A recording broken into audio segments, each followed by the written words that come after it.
İyi akşamlar sayın izleyiciler. Çok değerli devam ediyoruz. İngiltere'den Sayın Graham Hancock bizimle. Antik Kayıplar Medeniyetler yazarı. Kendisinin kitapları uluslararası çapta en listesinde yer alıyor. İle ilgili gelen televizyon kanallarındaki belgesellerde sık sık yer veriliyor. Sayın Hancock'un kitapları 30 dile tercüme edilmiş ve dünya çapında 5 milyondan fazla satılmış. Bunlar arasında İşaret ve Mühür, Kayıp Arayışı isimli kitabı da yer alıyor. Şanlı arkeolojik incelerde bulunmak üzere Türkiye'de. Welcome Mr. Hancock. Thank you. Şeref verdiniz, onur verdiniz. Çok memnun oldum ziyaretinizden. İnşallah sizden faydalı, güzel bilgiler umuyorum. İnşallah. Yes, I'll do my ben geleni yapacağım. Maşallah. Önce nasılsınız? Onu saatiniz. Well, tired. My wife is with me. We've spent weeks with the of our visit on the mysterious ancient Tepe. Site, in my opinion, the most important archaeological site. It rules history, and it's fantastic so although the work is hard, it has been positive. Neler dikkatinizi tepede? İlginç olan neler vardı? Well, see, what I have been about as an author, I've been 50 years, and my subject has, is it possible that we do not have the full of human? Could there be something missing from the story about our past that archaeologists tell us? In short, suggesting the possibility of a lost civilization, historic. Now, I must say that civilization is 5,000 years old. Before that, our ancestors were lithic, simple workers. Before that, they were hunter-gatherers. So it's very extraordinary and difficult for archaeologists to explain why we have this site in Turkey 7,000 years older, supposed most ancient civilizations of Sumer and ancient Egypt. And in Turkey is on an enormous scale. It required tremendous skill and workmanship to put it together. A mystery. Taş devri hikaye. Doğru mu? Well, it begins to revise all our ideas about human history, because there was in Turkey 1,000 years ago a civilization old at the time. This is when we see Tepe, it's not something that they did overnight. They must have been preparing and work for thousands before that time. So it strongly suggests that we are missing hugely important human history. The real evidence for. And something else that is interesting about Göbekli Tepe is this is the area. Do we see the oldest massive stone so far into history? Tepe. It's the area, as we know, where agriculture. This is the home of ground zero for architecture and for agriculture, and it's an ancient of innovation, where things that supposedly never done before were being for the first time. And I feel that the story behind Tepe, which needs to be told. That's why I'm fascinated by this site, and that's why I've been visiting. Hazreti sandığını arayalım bir.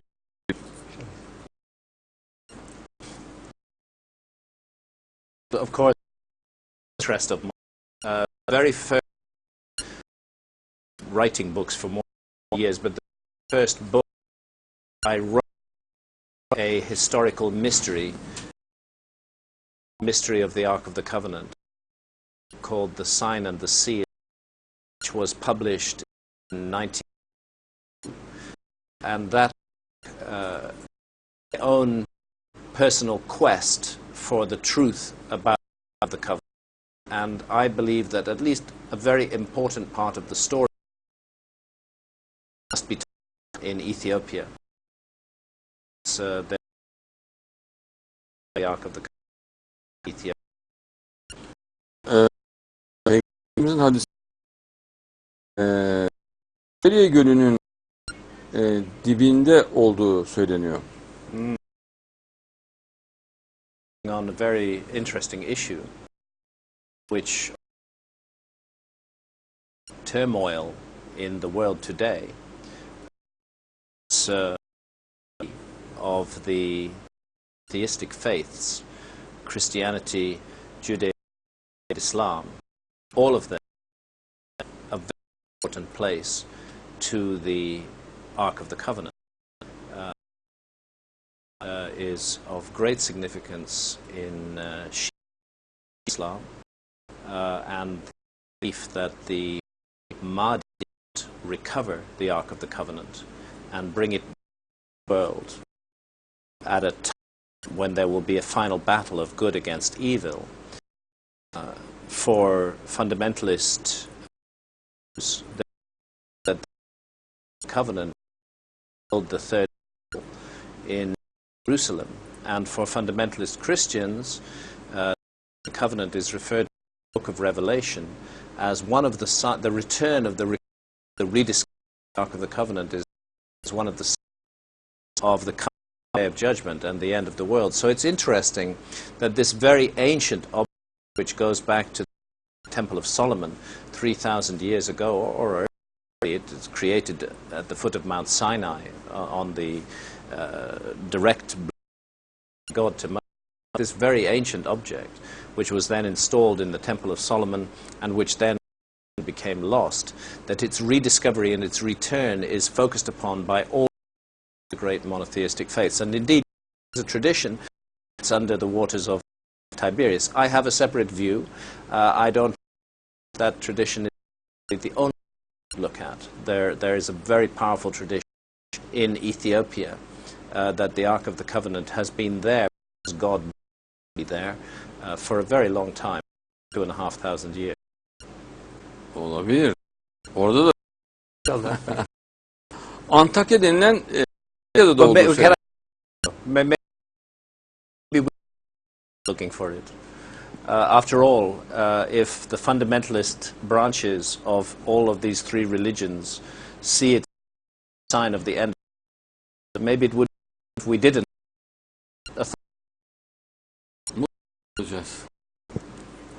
Yani but let it then not be an instrument of war. Let it be a symbol of peace. Savaşın bir alameti, barışın Pınar yerinde Hazreti Süleyman Mescidi'ni yapacağız. Sarayın İnşallah. bir tek ve kutsal sandığı da bulacağız. Kutsal emanet bulacağız. Devirden kalma küçük ana var. Bulacağız. Musa'nın asası, o tabletlerden bir parça ve birçok kutsal emanet burada uzun tutuluyor. Vakit inşallah. Well, I hope if we find them that it has the maturity and the love to recognize the importance of this object without using division and separation. Tabii ki bu hareket olacak. Hayran Allah'ın dediklerinin doğru olduğunu görecekler. Kutsal kitaplarda anlatılanların doğru görecekler. Her şey olacak. Kullandığım bulunuşuyla dünyada herkes o hayreti ki kutsal her dediğinin doğru olduğunu görünce insanlar savaşır, birbirlerine sarılır, dost olurlar. İnşallah. A hope devoutly to be wished for. Bu ilahi, yani böyle gereken bir inşallah. Mescidin yapılması sevinç kaynağı olacak. Hazreti Süleyman'ın yapılması bir sevinç kaynağı olacak. Ve bu kadar çok kutsal emanetin bunun ayrı bir sevinç. Yalnız Cenab-ı nimet olarak verilecek Allah tarafından. Yani Mehdi'nin yani Moşiyah'ın, Mesih'in yani Tevrat Moşiyah diye geçen bizim kaynaklarımızda da Mehdi diye geçen insan tarafından bulunacak kutsal hazineler. İnancım. This man who will find, is he Şu anda hayatta mı, dünyada mı? Bence İsa Mesih da bitti hayatta. Vakit bitti. Yani dünyanın sonunda.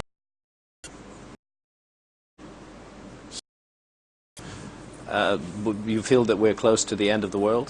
And Yani 2020 gibi kıyamet olacağı hadisler bütün açıklamalarında ifade ediliyor. 2000 after that, for those of us with children, a future for them. Peki bundan sonra nasıl bir olacak? Mesela çocuklar için veya diğer kişiler için.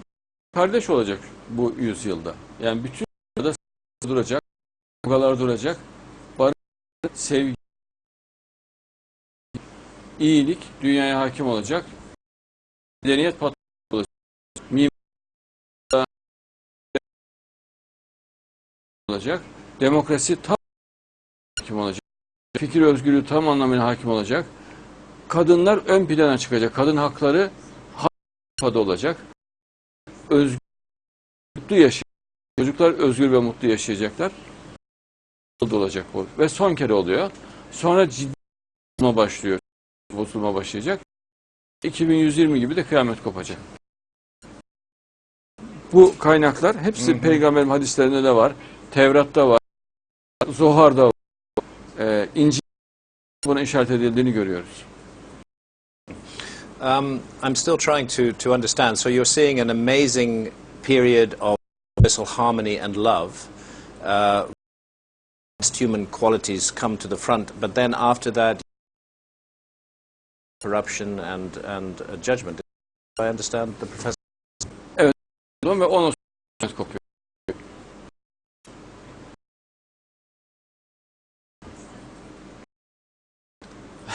Maşallah. Ben bir insan, benden bir insan ama incelemesi olan, maneviyatı olan. İnşallah. Geniş.